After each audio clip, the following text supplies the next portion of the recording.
आज के इस लेक्चर में हम आप लोगों के लिए कुछ प्रॉब्लम कर रहे हैं और इन प्रॉब्लम का ताल्लुक है इलेक्ट्रिक पोटेंशियल एनर्जी और इलेक्ट्रिक पोटेंशियल से, जिसे हमने पिछली क्लासेस में कवर किया है। मैं कोशिश ही करूंगा कि हर स्टेप को बहुत डिटेल के साथ आप लोगों के सामने किया जाए, लेकिन इसके बावजूद भी अगर कोई प्रॉब्लम, कोई क्यूरीज, कोई क्वेश्चंस आप लोगों के जहनों में हो तो फिर आप मुझसे व्हाट्सएप पर या फिर ईमेल एड्रेस के ज़रिए रब्ता कर सकते हैं।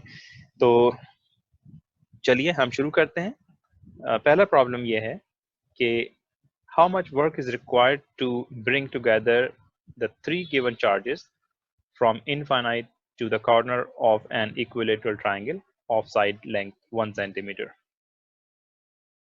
So these charges are given here: Q1, Q2 and Q3. Coulomb constant is also given 9 into 10 raised to the power 9. तो हमें इस प्रॉब्लम में तीन चार्जेस का एक कॉन्फ़िगरेशन गिवन है और कहा यह गया है कि वर्क डन कैलकुलेट करें in order to make this configuration. तो इससे पहले कि मैं इसे सॉल्व करूं, थोड़ा सा अगर मैं इलेक्ट्रिक पोटेंशियल एनर्जी को आपके सामने रिव्यू कर सकूं। आप जानते हैं कि एक चार्ज जिसको हम कहते हैं सोर्स चार्ज, उसको हमने Q कहा था, और दूसरा चार्ज इनफाइनाइट से आप इस सोर्स चार्ज की वेसिनिटी में लेके आते हैं, से ये डिस्टेंस है R, तो फिर आपको वर्क डन करना होगा और वो वर्क डन बराबर होगा coulomb constant, source charge, test charge and the distance between source charge and test charge. ये वर्क डन क्यों करना होगा? इसलिए कि एक पॉजिटिव चार्ज पहले से मौजूद है। जैसे ही आप एक पॉजिटिव चार्ज लेके आएंगे, इन दोनों के दरमियान रिपल्सिव फोर्स होगी और आपको इस जानिब चार्ज को इनफाइनाइट से इस जानिब लाने के लिए यकीनी तौर पर एक्सटर्नल वर्क करना होगा। और यही एक्सटर्नल वर्क चूंकि एनर्जी है, और आप जानते हैं कि एनर्जी के साथ एक कंजर्वेशन लॉज एसोसिएटेड होता है, तो ये जो वर्क डन आप करेंगे वो वर्क डन इस सिस्टम में एज ए पोटेंशियल एनर्जी के तौर पर स्टोर हो जाएगा और उसका फार्मूला ये होगा। यानी ये वर्क डन, इसको आप W कह लें या फिर इसी चीज को आप पोटेंशियल एनर्जी भी कह सकते हैं। यानी पोटेंशियल एनर्जी निकालना हो या वर्क डन निकालना हो तो आपके पास सोर्स चार्ज होना चाहिए और एक चार्ज जिसे आप इनफाइनाइट से किसी फाइनाइट पॉइंट के ऊपर लेके आ रहे हैं उसका मैग्नीट्यूड चाहिए, and also you need a distance between source charge to a test charge. तो फिर आप वर्क डन आसानी से निकाल सकते हैं। लेकिन जहन में रहे कि ये जो कॉन्फ़िगरेशन है ये टू चार्ज का कॉन्फ़िगरेशन है। हमारे इस प्रॉब्लम में थ्री चार्ज का कॉन्फ़िगरेशन गिवन है और थ्री चार्ज की जो कॉन्फ़िगरेशन फॉर्म हो रही है वो एक इक्विलेटरल ट्रायंगल फॉर्म कर रहे हैं। यानी अगर मैं आपके सामने एक इक्विलेटरल ट्रायंगल बनाऊं, आप जानते हैं कि इक्विलेटरल ट्रायंगल की तीनों साइड्स आपस में बराबर होती हैं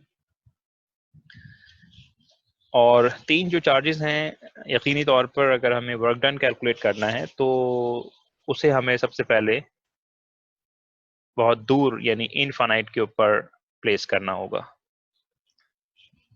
Q1, Q2 एंड Q3, और उसके बाद फिर आप वन बाय वन इन चार्जेस को इस कॉन्फ़िगरेशन में लेके आएंगे, and finally we have a configuration of three charges in equilateral triangle.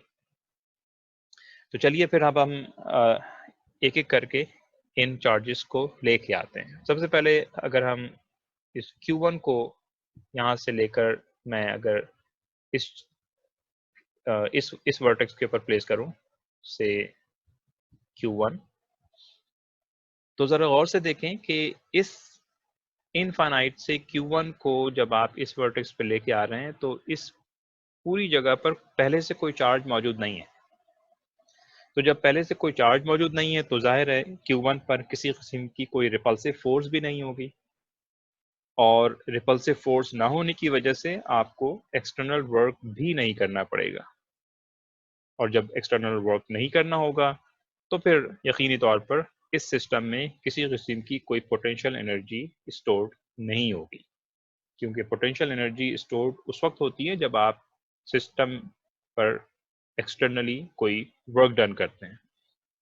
तो इसका मतलब ये हुआ कि पहले केस में आप Q1 को जब आप इनफाइनाइट से लेकर आएंगे और इस वर्टेक्स पर प्लेस करेंगे तो फिर इस दौरान किसी किस्म की कोई पोटेंशियल एनर्जी सिस्टम में स्टोर नहीं होगी।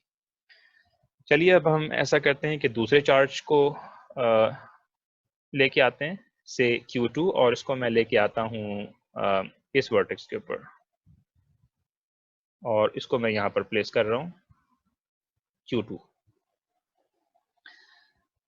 तो जब Q2 को यहाँ पे लेके आया जाएगा तो Q1 पहले से मौजूद है, जो कि जाहिर है इस Q1 की वजह से Q2 पर एक फोर्स होगी, और Q2 को यहाँ पे जब आप लेके आएंगे तो सिस्टम पर आपको कोई वर्क करना होगा।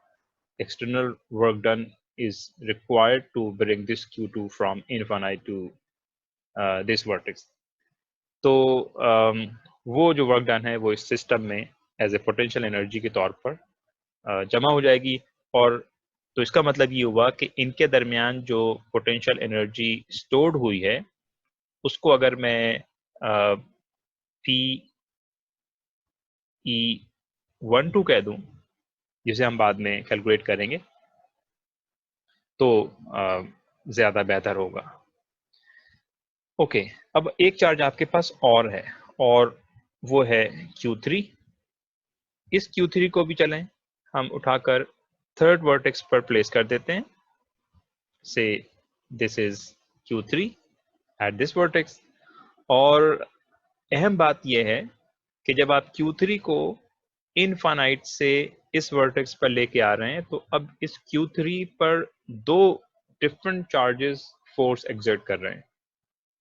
एक Q1 की वजह से इस पे फोर्स होगा और एक Q2 की वजह से इस पे फोर्स होगा, और Q1 और Q2 चूंकि दोनों पॉजिटिव हैं, और जो Q3 जो कि इनफाइनाइट से इस वर्टेक्स पे लाया जा रहा है वो भी पॉजिटिव है, तो यकीनी तौर पर इसके यहाँ पे आने की वजह से दो किस्म की पोटेंशियल एनर्जी यहाँ पर स्टोर्ड होगी। एक पोटेंशियल एनर्जी होगी इन दोनों के दरमियान, Q2 और Q3 के दरमियान। Let's suppose we call it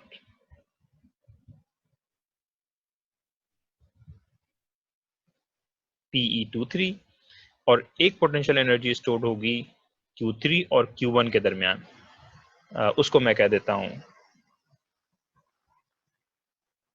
1, 3।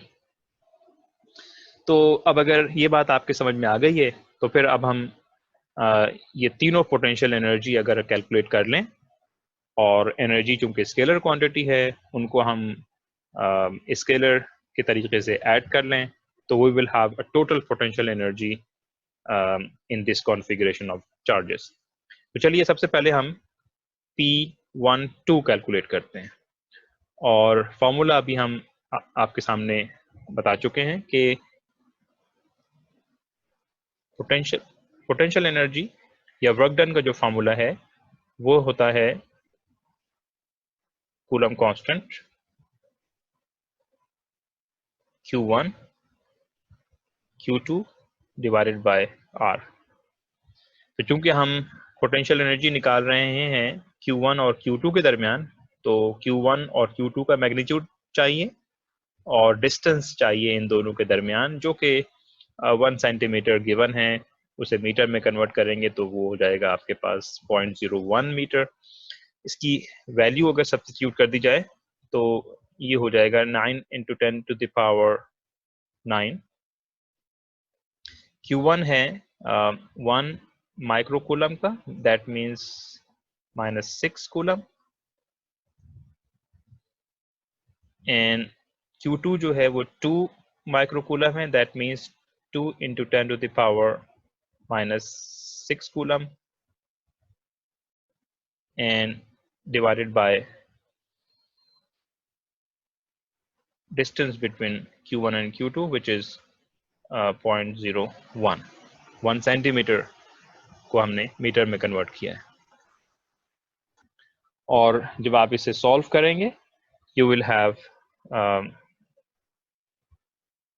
approximately 1.8 joule potential energy between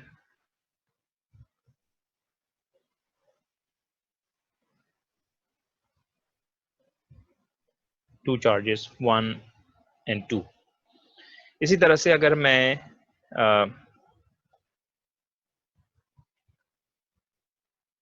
P13 निकालना चाहूं तो ये हो जाएगा constant Q1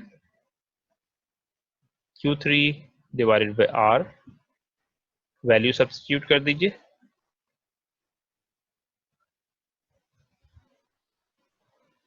1 into 10 to the power -6 and 3 into 10 to the power -6 divided by 0.01.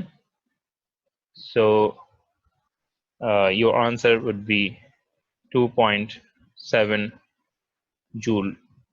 Okay. Similarly, the potential energy between 2 and 3 would be K Q2 Q3 divided by R, और जब आप इसमें वैल्यू सब्स्टिट्यूट करेंगे you will have 9 into 10 to the power 9.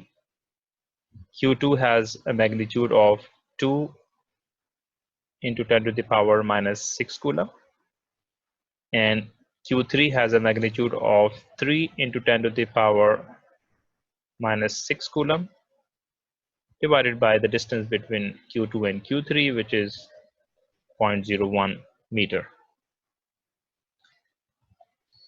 And the answer between these two charges Q2 and Q3 would be 5.4 joule. So in order to find total energy in this configuration, so total energy in this configuration would be potential energy of 1 2, potential energy of 2 3, potential energy of 1 3, and if you add all of this number you will have 9.9 joule potential energy. So if you go back to the figure, I repeat again, जब आप Q1 को इस जगह पे लेके आते हैं, क्योंकि पहले से कोई चार्ज मौजूद नहीं था तो Q1 को यहाँ पर प्लेस करने के लिए आपको कोई वर्क डन नहीं करना होगा। जब आप Q2 को यहाँ पे प्लेस करेंगे तो फिर सिर्फ Q1 पहले से मौजूद है तो फिर सिर्फ एक ही किस्म की पोटेंशियल एनर्जी स्टोर होगी और उसको हम कहेंगे पोटेंशियल एनर्जी PE12। और जब आप थर्ड चार्ज प्लेस करेंगे तो इस थर्ड चार्ज को प्लेस करने के लिए इस सिस्टम में दो डिफरेंट किस्म की पोटेंशियल एनर्जी स्टोर होगी। एक एनर्जी आएगी Q2 Q3 से और एक एनर्जी आएगी Q1 Q3 से। तो आपकी असाइनमेंट में एक प्रॉब्लम है जिसमें 4 चार्जेस का एक कॉन्फ़िगरेशन है और वो एक स्क्वायर फॉर्म कर रहे हैं। तो वहाँ पर भी आपको इनफैक्ट वो 8 चार्जेस हैं, 4 जो है वो कॉर्नर्स के ऊपर हैं और बाकी जो 4 हैं वो बाइसेक्टर पॉइंट्स के ऊपर हैं। तो एनी केस 8 चार्जेस का एक कॉन्फ़िगरेशन है। तो वहाँ पर भी आप यही करेंगे कि एक एक करके आप पोटेंशियल एनर्जी कैलकुलेट करेंगे और टोटल पोटेंशियल एनर्जी कैलकुलेट करने के लिए आप उन सबको एड अप करना होगा।